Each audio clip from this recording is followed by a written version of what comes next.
Christians are facing a lot of problems here in Pakistan. We are 2.5% here, and there's a lot of Muslims, 98% Muslims. There are about 17% Muslims, fundamentalist organizations, Taliban, Al-Qaeda, and many other organizations. Those who are making problems for Christians. They're beating, they're kidnapping, they're raping, they're burning, they're killing. All kind of persecution Christians are facing due to their faith in Christ. Up till now, 43 Christians killed in different incidents. Some are killed in Gojra incident.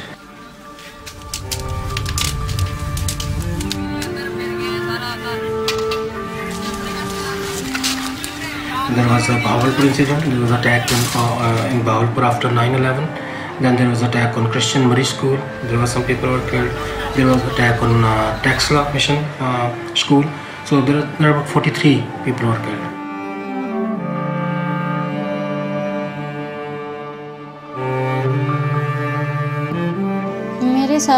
Because I'm Christian, I face huge persecution. The Muslims kidnapped me, took me away and locked me in a room. They raped me, they beat me also. They were forcing me to convert to Islam. When I got the chance, when they locked my room, I was praying to Jesus Christ, please, release me from this place.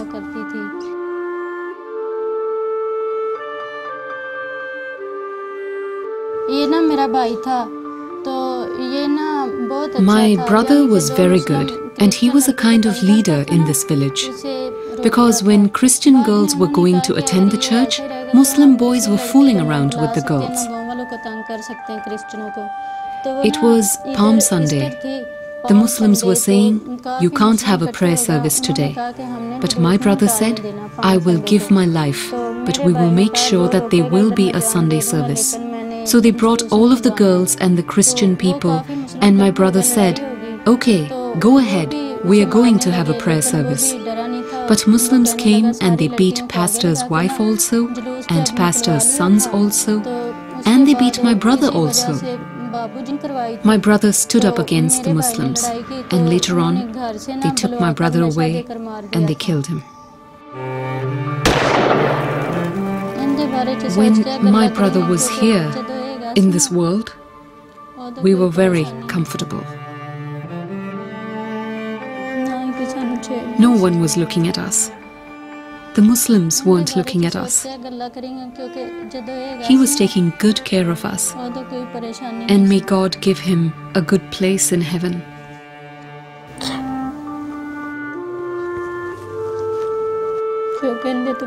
After him, we are facing a lot of problems. When he died, one of the Muslims came to me and was telling me, "We killed your brother. We can kill your other brother also." So after that, life was hard.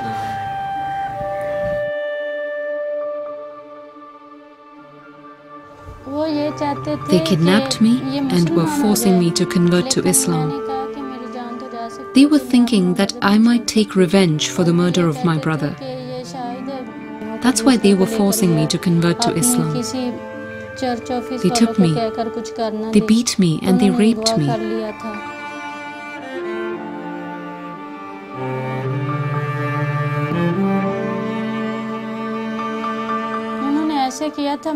I was going with my mother and brother to visit some relatives. While on the road, two men came on a motorbike. They had a pistol in their hands. They fired in the air and told my mother and brother to get down in the field. They took me forcefully on the motorbike. It's an everyday story, like Shafia's story. There's a lot of abductions, there's a lot of rapes, and there's a lot of force for the conversion.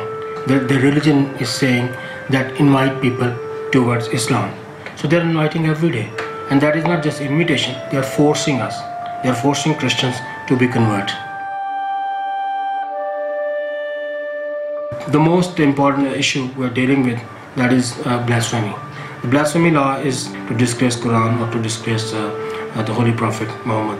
Muslims, they are using that law as a tool whenever they have their personal revenge, they have personal issues, property dispute, money dispute, every dispute, they just say that he disgraced Quran or Prophet.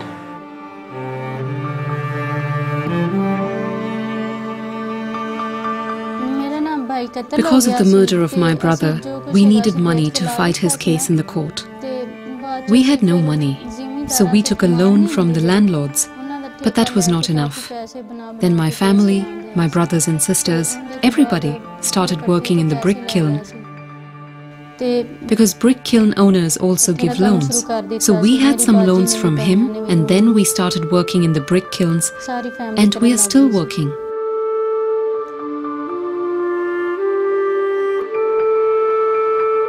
There's a lot of people working, not on the brick kiln, but the people those who are in bondage. I'll say that around about 40% people are working in these kind of situation.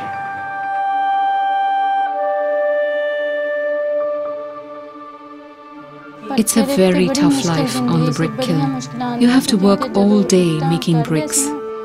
If sometimes you make less bricks, they beat you up. Finally, we were released from the brick kiln because VOM paid our debt.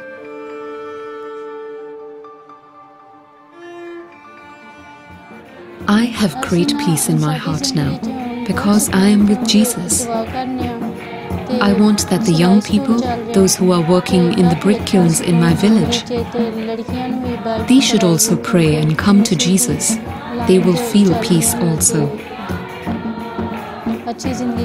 I am teaching Bible and giving the girls sewing skills so they can also feel peace in their lives.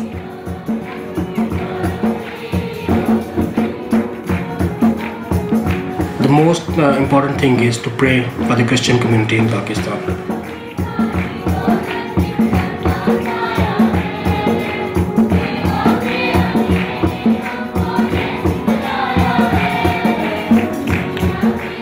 Pray that God bless them, God give them strength, God encourage them to face all these kind of persecution, and be thankful and be happy during the persecution also. I'll say to the young girls, pray, pray and pray. Read the word. Stay close to Jesus Christ. You can pray with your family, with your brothers and sisters. Stay close together. Just pray. I pray for my guests, those who came from abroad. May God bless them. They are helping us, and give them strength and encouragement so they can help other people also. I also pray for those who are sick and in trouble. May God heal them and take their worries. And once again, I want to pray for our guests. May God bless them and save them and stay with them in their journeys. Amen.